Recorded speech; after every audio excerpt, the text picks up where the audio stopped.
What black market did kids at your school run? Nintendo games. Some kids sold them off for like 10 or 15 bucks a pop. I don't know where he got them from, but he said he just told his dad what he wanted and his dad would get it for him. He'd ask for the same ones over and over and it didn't matter. He'd end up with 5 copies and he'd just sell 4 of them. Either the kid was the most spoiled brat in history, or his dad was straight up stealing them anyhow. Anyways, I could never get any. I had a Sega, but I remember that kid making a killing in grade 3. Updates and answers. It was NES. Yes. Please tell me how to download a car. I would buy 6 packs of soda for $1.79 and resell the 6 sodas for a total of $3. The only guy in the school whose family had proper TV channels used to tape wrestling events and rent them out.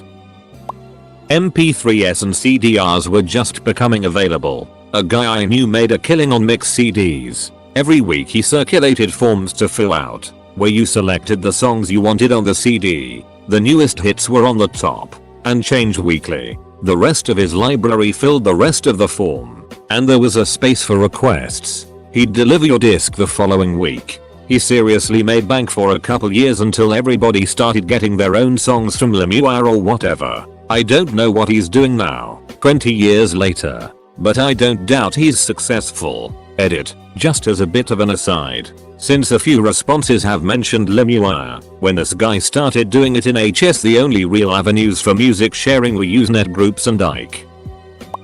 These little game coupons that our teacher gave out for winning class quiz games. Right when people were starting to get scanners, printers in their own homes, some kid made copies of his coupons and sold or traded them to other students. Edit. Since I have some people asking what the coupons could be traded for, it was usually a piece of candy or a pencil with a fun print or something similar. I think the kids ended up getting caught like 2 weeks into the scheme. Edit 2. A lot of people are comparing this to Diary of a Wimpy Kid, which I've heard of but never read before. I think kids are just clever and do this kind of thing on their own because a lot of people in the replies had similar things happen in their own schools as well. I don't know if this is where the kid got his idea or not, but this may have been before those books came out. This girl Danielle convinced my best friend and I, along with some other people, that she could forever change the taste of saliva in our mouth, so that our saliva would taste like watermelon, cotton candy, bubble gum, etc. forever. She made us wait a couple days so we could really think about what flavor we wanted in our mouth forever. For example, she would tell us, "Are you sure you always want everything you eat to have a hint of watermelon?" Anyways, after a couple days and we picked a flavor, she charged us money. I can't remember how much, but it was probably $0.50 or something. She made us chew on all this crazy stuff like paper clips, erasers, and other things. Obviously our saliva never changed flavor and she stopped this. But I worked at Starbucks a couple years ago in my hometown and she came in and didn't even recognize me. All I could think about was how that girl had me chewing on paper clips. When I was in the 6th grade, a teacher sold candy in between classes at marked up rates. A student decided to undercut her. That put an end to all candy sales. Apple laptops in middle school. Some had iTunes, some didn't, and the kids wanted it, so I apparently was the only one who knew how to transfer the installer with my USB. I put it on everyone's laptop for gifts, favors, etc. In return, got caught by the sub that day. I told her it was my flash drive, I could do what I wanted with it, and that's how I got my second detention of my life. Edit. Gifts were typical middle schooler it. Yu-Gi-Oh cards, fruit snacks, best food trades during lunch, gain in popularity and hang out with the cool people. Obviously they were taking advantage of me, but I didn't mind. I had the principal's secretary's handwriting down and used to sell hall passes for $1 each. Made a killing. Edit. I don't really know how much I made, but it was in the realm of $5 a day. Sometimes I went dry because you needed the actual pass paper, but I finally figured out how to get into the supply closet, slide the student out by the latch bolt. I only took a few pads at a time so they wouldn't get suspicious. Edit 2. I could also forge my mother's signature. Did it so well that when I brought in a note from her that she scribbled on the dash, they called her to confirm. In high school, this guy sold socks in the hallways. Silly bands. I remember a kid made like $50 one day. I went to a private high school with a strict dress code, ties, belt, etc. So I bought a bunch of ties and belts from a thrift store and ran a lucrative rental business out of my locker. Cuban sandwiches straight out a duffel bag before school. They were bomb, cheap and way better than the lunch in the cafeteria. I used to sell Coke, the drink, because they didn't allow fizzy drinks to be brought in. I was in elementary school when pogs were big. Everyone had cool slammers and stuff, but I didn't have money for good ones. My dad made one out of 1/2 mild steel for me and used an engraving pen to make a simple pattern. Everyone was asking me where I got them from. I didn't want to lose my unfair edge, but I also knew I could make money. My dad had a big sheet of this 1/2 steel. I told him I was the only one who could get them. I sold them for $15 a pop. My dad kept 10, I got 5. And that's when I learned what overhead was. Edit. First silver. Neato. Thanks. Locker accessories such as carpets and magnets. Banana chips were 25 acute in the vending machine in middle school. I always went to school early, so I always ended up buying all of them and selling them for 50 acute a bag. 2 years ago I was a sophomore in high school, and freshmen weren't allowed to go off campus but everyone else was. So I'd take orders, go to the local fast food shops, and get the goods. I'd up the price by about $2 and ended up making about $200 a month. Edit. $200 a month folks, not per year. Used to crush up warheads and mix them with sugar. Sold them by the straw with the ends melted. 0.50 a piece. At my school they took all sweets out of the vending machines and replaced them with healthy snacks. In the local town there was a sweet shop where you could buy a kilo of mixed sweets for acute 5. So every week I would go there and buy acute one of small paper bags and spend the Sunday night before school repackaging them all ready for the week ahead. Come Monday I would go into school and load my bag up every day selling the bags for 50p. My school used the metallic ends of pencils as a currency. Bronze was rarest, so it was the most expensive. Green was most common, so it was the least. We traded for erasers or pencil cases or a spot up in the 4 square line. Eventually got banned, but we still operated with people acting as banks to keep the currency hidden and to keep transactions hidden. The location of forest porn. Marbles were big at my primary school. Real big. It got to the stage where they were only allowed for 3 months a year, as we would no longer discuss anything but the game we had the make we wanted to pay for. That was marble season. Now you could buy a big bag of cat's eyes from the supermarket, but they wouldn't get you far. To play the high stakes games, you needed a spect egg, a glitter bomb, a tidal wave or something exotic, but those suckers were pricey. Us poor kids couldn't afford those things, so we secretly gambled our marbles through the year, so when marble season opened, we had amassed enough marbles to really be ahead of the game. Being caught with marbles outside of marble season was bad. Real bad. One kid got 5 strokes of the cane. This being so, it was a big risk to hide in the shadows of the trees and sling those little glass balls about. Not only did it hone your skills for the season start, but you got good at taking the shot and then acting nonchalant. Marbles were currency. You could trade lunches with them or buy time on playground equipment. There was a good reason they banned marbles at my school. We turned it into some sort of mafia. I have family in NY and would go visit a couple times a year back in high school. Every once in a while we'd visit Chinatown in Nick and I'd end up buying $100's worth of fake watches, Rolex, Tag, Gucci, etc. Return to school and sell them for double than what I paid for them.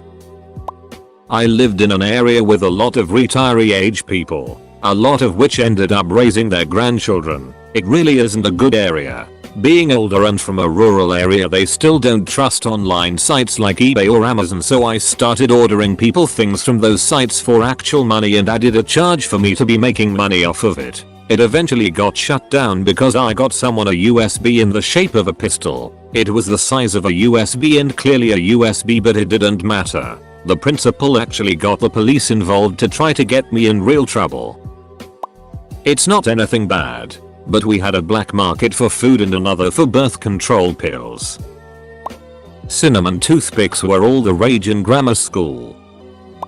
I ran it. For a few spare years in elementary, books got banned in the classroom. Not blacklisted books, but literally books in general. They were far too distracting, even though most kids read when done with work, etc. I started smuggling books to school and peddling them out to kids. It started out innocently. I had loads of Hank the Cowdog books that I was super into, and I hid them in my desk, and I loaned them to close friends when asked. But soon, the entire class knew, and that spread to the school. I became a full-time book smuggler. I had a system where there was a 2-week borrowing limit, kept a log of who what book when, ran a teensy little library for myself, basically, and I made sure these kids were treating the books fairly. If anything came back damaged, they were banned from borrowing. Kept this up until middle school, which was considerably less totalitarian. Edits, spelling, sorry, mobile, edit 2.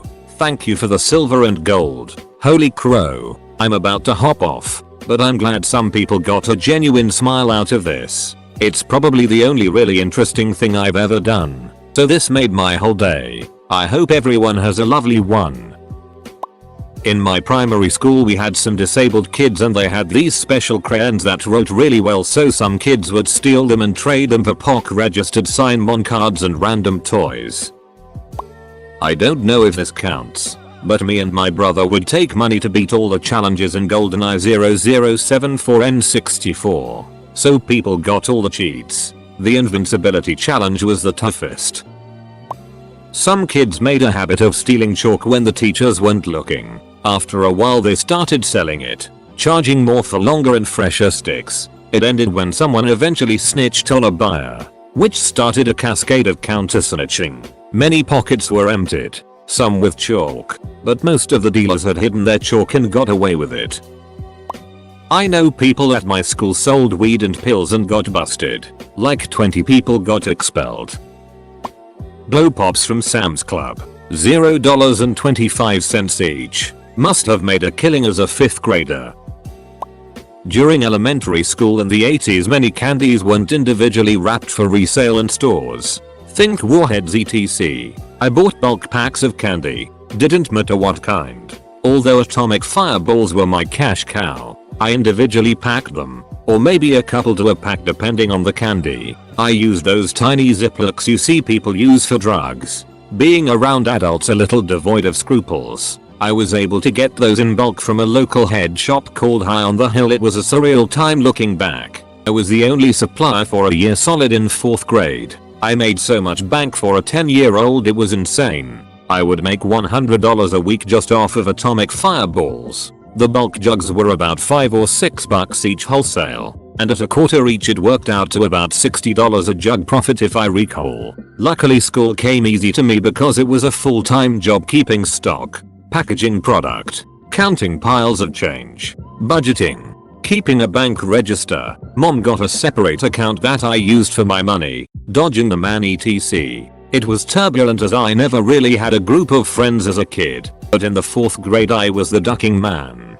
Going from having no real good friends and having my time divided by either being picked on or ignored, to becoming the belle of the ball was surreal. Even at that time I was able to realize what was going on. Their smiles were all fake, their interest was not in me, but rather what was in my bag any given day. Girls were not saying hello because they were being polite, or even the least bit interested in talking to me. They were just waiting their turn for their fix. That denim bag got more attention than I ever dreamed of. I was just along for the ride. I had laid the groundwork and provided the blueprint. When the 5th grade started there was competition, but they were weak. They would always sell out, or only buy enough to make a few bucks here and there, largely selling lollipops or pre-packed stuff, Hershey's Kisses, Bitter Honey or Tootsie Rolls, whatever they could grab at the store before school. It was amateur hour. They had made a mockery of something I took seriously as a 10-11-year-old can take something. I closed up shop pretty quickly after the school year began. The fast life and fast money was over. The excitement wasn't there. The smiles weren't as big.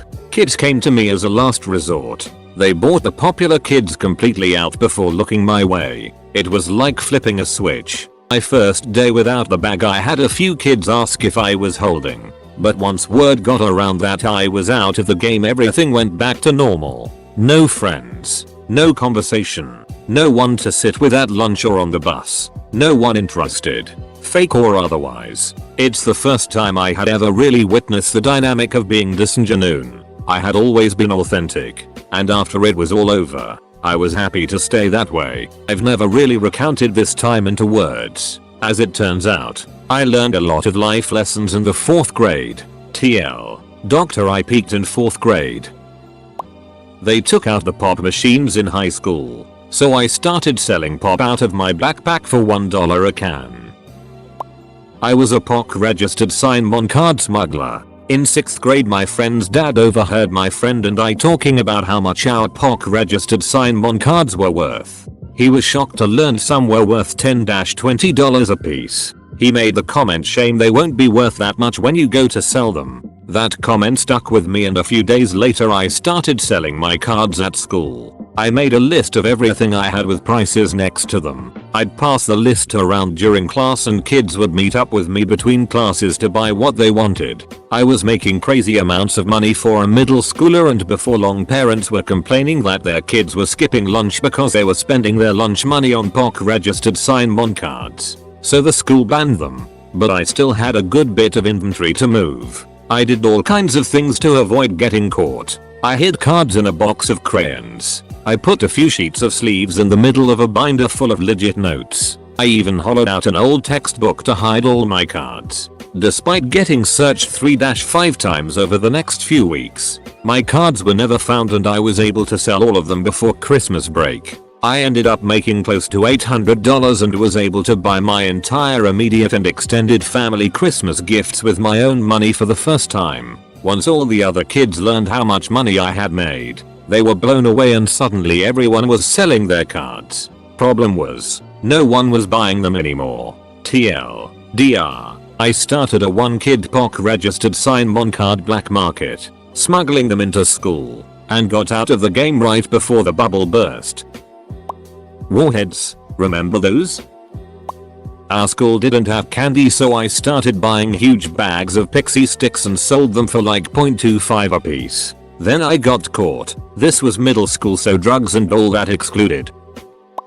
I used to deal in whiteboard markers for teachers in high school. One teacher had a tendency to hoard them, leaving none for other teachers. I would take markers from him and provide them to other teachers in need. While there was no formal payment, I was given a little bit more leniency at times, e.g., request to leave the classroom for a moment, etc. Once the marker would start squealing on the whiteboard because it was almost empty, I'd get teachers giving me a nod as if to say you got the goods. I'd then supply them with the marker color of their choosing, usually black. It was actually a lot of fun, and I never heard teachers talk about my systems or chastise me for taking markers. Slap bracelets. Small southern town with just a Walmart and 1 or 2 small clothing stores that carried them. Anyone who went out of town to do clothes shopping or because their parents worked there would come back with bracelets we couldn't get here. So a little black market popped up. Live fish. Some Asian kid would walk around school with a few live pet fish in his school bag and sell them. Pink eye. $5. In middle school, you could come to school with pink eye and make a lot of money off of kids who wanted to miss a test. Kid would just stick his finger in his own eye, and then in yours. I used to run a pro wrestling merch hustle when I was in middle school. I was obsessed and would sell figurines at an incredibly marked up price and use the proceeds to buy wrestling DVDs. There was this girl that used to sell candy bars at my school. Her mom would get the big packs at Sam's. She asked me to help her, and that's when business started booming. We were making $50 $100 a day just hustling in the hallways and in gym. Unfortunately she got caught and they shut us down. Me and my best friend sold packs of gum in middle school. We'd make around $30 a day and the teachers were going crazy trying to find where all the gum was coming from. As model students they never suspected us. Me and some friends had a pencil business and we would steal and sell pencils to everyone until some of the kids in our group snitched, so we had to do it outside of school. In high school, drugs and illegal weapons. in elementary school. Sticks and random stuff they found. The swim team or something was selling these fundraiser lollipops and they were insanely popular. I found the website on the wrapper and discovered I could buy my own way cheaper. I could also buy only the popular flavors. So I had only the best flavors and I could undercut the actual fundraisers by a quarter. Still making over 100% profit. I quickly became a top seller and made bank until the copycats started popping up. I was the snack plug in my freshman year. Sold Little Debbie snacks and bottles of soda. Put this other kid out of business and he threatened to kill me during lunch. Told him he'd be doing me a favor.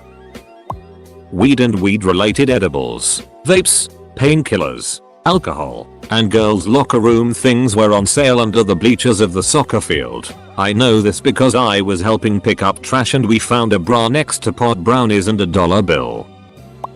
A friend of mine made glass candy with her mom of all different flavors that was ducking phenomenal. She sold it off for 50 cents a bag and made a killing for a good while. Made the mistake of bringing in a Jack Daniels flavored batch and some goody two shoes snitched her to the office claiming she was selling booze. Oh. In grade 2 we had a snowball store. You'd trade in cool snowballs for cool snowballs. Salt packets. We were hit hard by the Michelle Obama salt recession, and the enterprising kids were quick to buy restaurant salt packets in bulk and redistribute them under the table. $1 would get you enough salt for a whole week's worth of microwave pizzas. Pop rocks in the late 70s. Kid drove 40 miles from Alabama to Catholic school in Georgia and got M and Allen double the price in GA. Sister Charles broke up the ring before we could find out if drinking Coke and eating Pop rocks blew up your stomach. Pencils for pencil fighting. The way it worked is one person would hold their pencil out grabbing both ends and then the other person would see if they could break the pencil with theirs by holding one end and then pulling the other end back, snapping it down on the other pencil.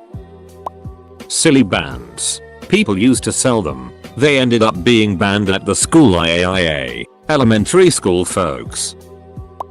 Sold firecrackers in middle school. Got busted and that was the mere beginning of my entrepreneurial streak until I sold weed in high school. Followed by speed in college. I'm in my 50s now and I'm still at it. I sell CBD products that I get at wholesale. Not black market but porn CDs. Weed were in circulation in my school. We made a website that started as us doing stupid prank phone calls and jackass stunts. It turned into a homework sharing and answers to tests and quizzes that people would steal later. Luckily I wasn't involved by that time but my friends weren't involved in graduation. Pokemon cards. We would hide under playground equipment and trade them because the teachers would take them if they saw them. So we always set up deals in class and created a whole Pokemon card trading network. I was the dirty magazine dealer when I was in middle school in the 80s. First I found my parents' porn stash. Boxes and boxes and boxes stashed. Basement boxes by the washing machine and under the Civil War swords. Guest bedroom under the bed. At least 50. Standing cabinet in the kitchen. Cabinets near the ceiling. All over their bedroom. Under the china. We were riddled with it. Yeah, I went through my parents' bedroom. There were hundreds of porno mags in the house and I was 11. Only God and my parents knew what was in there and I had to find out. After I had gotten bored of some I started selling them to other kids. $20 each in 1984 money. The titty magazine market was booming, selling to other adolescents. I had a client base and had to get more. I'd go into a bookstore and ask for the most esoteric book that I could imagine. The clerk would go check in the back and I'd stuff all the Penthouse Playboy mags in my bag and book it. Maybe a comic book too. Treat yourself. Many years later I returned to my hometown and went to that bookstore. I wanted to apologize and try to make up for it somehow. It was gone. Sorry about that, Walden Books. We were boys and you had boobs. My mom won a year's supply of double stuffed Oreos. I sold them in Ziploc bags while in 4th grade to everyone I could. Even teachers. My mom thought my friends were eating them all.